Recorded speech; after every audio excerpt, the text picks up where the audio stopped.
Oi galera, eu sou Fernanda Braga, quiropraxista aqui da Clínica Quiropraxia Paulista. Hoje a gente está com um paciente que ele tem o hábito de se estralar. É uma coisa que muita gente faz, as pessoas acham que não tem problema nenhum. E aí pega e vai lá e se estrala tanto o pescoço quanto o resto das costas aí, mas é muito comum no pescoço. O que acontece quando a pessoa fica se estralando demais? A gente tem dois problemas.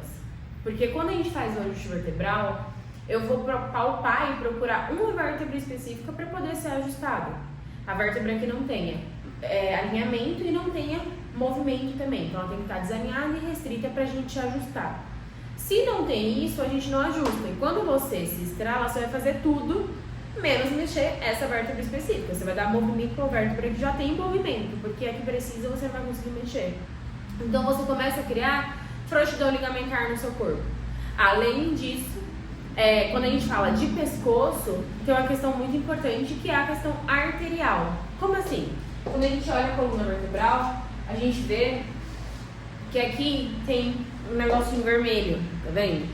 Isso é a artéria, que muitas vezes, para muita gente, a pessoa fica com dor de cabeça e está associado com essa região por conta da artéria também. Então vai estar associado com a região de cervical.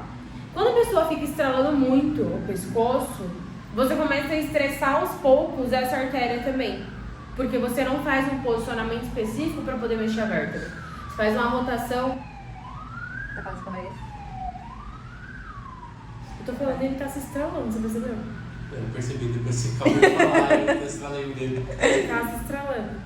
Quando a gente fala de estralar o pescoço, você vai movimentar e tirar a sua cervical, né, a sua cabeça do eixo onde tem que estar na hora de fazer um ajuste, por exemplo, como a gente faz, rodar mais do que deve, por isso você começa a estressar tanto a parte arterial quanto a parte ligamentar e articular também, tá?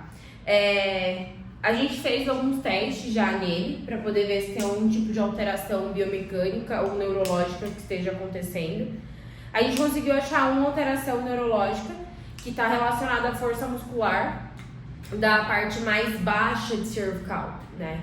Uma transição de cervical para torácica, que a gente chama de cervical, que a gente chama de transição cérvico-torácico, tá? Então ele tem uma alteraçãozinha, a gente vai mostrar essa alteração. Os movimentos da cervical dele estão alterados também. Ele tem... Puta merda, meu parceiro! Tô tentando trabalhar aqui, hein? Ele tem uma alteração de biomecânica na cervical dele, né? Uma alteração biomecânica como assim? Ele não consegue chegar a um movimento máximo que tinha que chegar, então ele tem uma restriçãozinha de movimento. A gente vai ajustar a cervical dele e testar de novo tanto parte de movimento quanto parte de força muscular também, pra vocês verem antes e depois de como que fica, tá? Aqui tá nosso paciente, ele é o Jay. Ele vai movimentar a cabeça para um lado e para o outro pra gente poder mostrar essa diferença biomecânica que existe, tá? Isso faz para um lado e para o outro. O queixo dele tinha que estar alinhado com o ombro. Então, a cervical dele tinha que ter uma amplitude de movimento um pouco maior. E quando ele vira aqui, ó, falta um espaço para chegar até o ombro dele. Tinha que estar ficando alinhado. Quando a gente faz uma lateralização, isso. E o outro lado também. E o outro lado também. A orelha dele tinha que estar encostando também na região do ombro. E não está acontecendo. Além disso, quando a gente olha a cervical dele de lado, a orelha dele está saindo daqui e está vindo para cá. Ela tinha que estar em cima da região de trapézio. Então ele tem uma anteriorização de cabeça também. Isso causa o famoso calombinho que a gente fica aqui. Ele está começando a ter também, que também é uma questão postural. E pode estar acontecendo também pelo fato dele se estralar. Ou ele se estralar está sendo causada por conta dessas alterações biomecânicas e articulares que ele tem, tá? Faz assim pra mim, pra fazer aquele teste. Você vai fazer força pra dentro, tá? Eu vou puxar pra fora. Força, força, força. Olha como esse lado, ele perde muito mais a força do que o outro. A mão dele esquerda é muito mais fraca do que a mão direita dele. Isso mostra que tem algum tipo de alteração articular, algum tipo de desalinhamento na região de cervical baixa dele, relacionado ao lado esquerdo, tá? Vira de barriga pra cima. A gente vai ajustar e refazer esse teste para poder ver como que fica depois. O paciente que se estrala normalmente tem bastante alteração na região.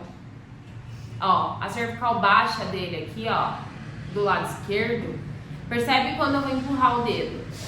Aqui não movimenta, enquanto esse lado, ó, já movimenta mais, tá vendo? Então a gente tem uma restrição de movimento nessa vértebra aqui que está associada com o desalinhamento dele. Vou ajustar. Solta bem aqui. Relaxa, relaxa, relaxa.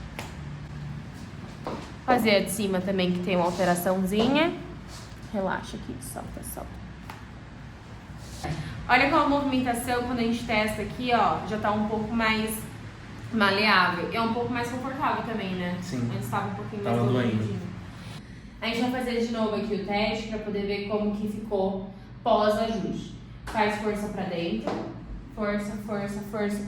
Ó, já tá com a restrição um pouquinho, já tá com a resistência um pouquinho melhor. Então, isso mostra pra gente que o desalinhamento que ele tava tendo na região baixa tava comprimindo parte neurológica que faz irrigação para músculo. E aí você começa a perder um pouco de força muscular.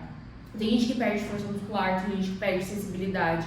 E é muito comum isso acontecer. Quem se estrala, intensifica isso. Então, você para de se estralar, tá?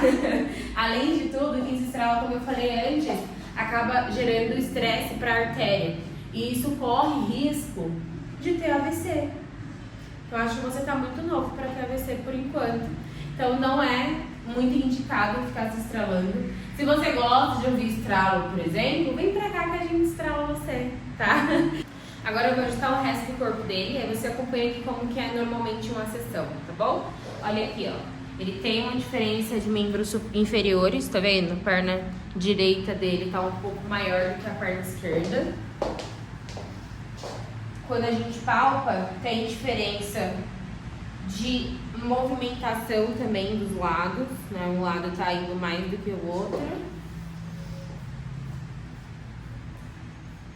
Tem desalinhamento. Nossa senhora! Tem um monte de desalinhamento aqui. Respira fundo. Solta bem o ar. Relaxa, relaxa, relaxa. Tudo bem? Mais uma vez. Respira fundo. Solta o ar. Boa. Vira de lado. Dá essa parte aqui. Estica de baixo. Deixa o corpo bem soltinho, tá? Você vai ter a sensação que você vai cair, mas não cai não. Solta bem. Vira pro outro lado.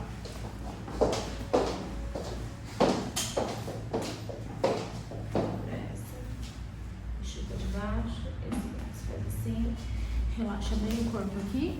Solta, solta, solta. Tudo bem? Barriga pra baixo de novo, só pra gente comparar como ficou com as suas pernas. Quando a gente compara aqui de novo, ó, dá até pra usar as linhas do tênis dele como referência. Agora as pernas dele estão igualadinhas.